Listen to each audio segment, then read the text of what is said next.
7 Septembers ago, my husband overdosed in a hotel room while I was shopping for my son's first birthday.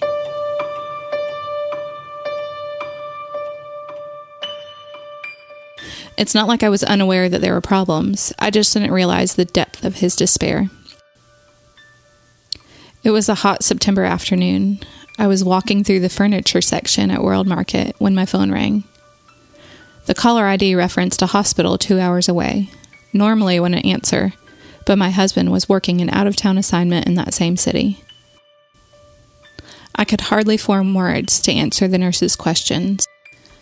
I was doing my best to give accurate information, but it felt like my legs were barely holding me up. I was weak, a weakness I've never experienced before, fragile, like a strong gust of wind might have blown me over. She wanted to know about regular medications. When was the last time we'd spoken? What were his intentions?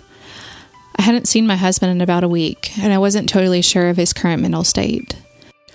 I wondered if I was going to lose the love of my life. I left the store, frazzled, in a hurry. I called my best friend, who immediately left work and packed a bag and picked me up. I was in no shape to drive.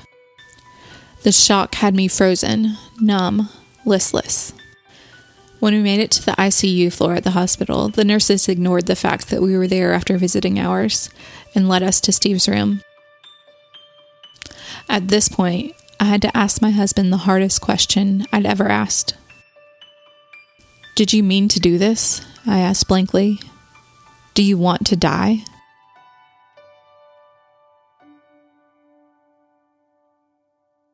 To the girl surviving suicide, this is going to be ugly. Your loved one has survived, but there's still grief to process. You don't want to believe it. You also don't want anyone else to know the horror you're walking through.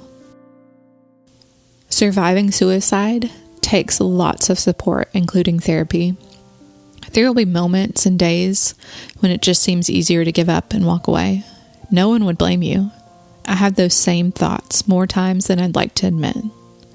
Just take this baby and start over. That version of my life seems so much easier.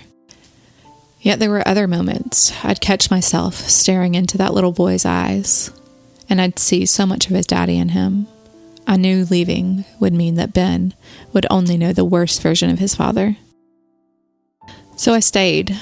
I kept fighting for a better life with my little family. Thankfully, my husband did choose to fight, and over time, our days together got easier and brighter. Surviving suicide didn't happen overnight. I don't think true healing comes that way.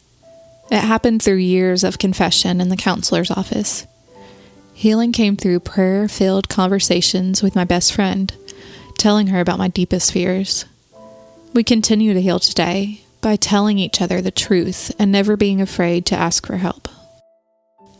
P.S.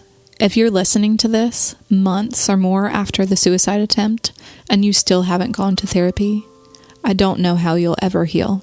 I don't mean to sound hopeless, but surviving suicide means navigating deep betrayal and mental illness. The help of a mental health professional was the only way Steve and I were able to move forward. You can't ignore that kind of pain forever.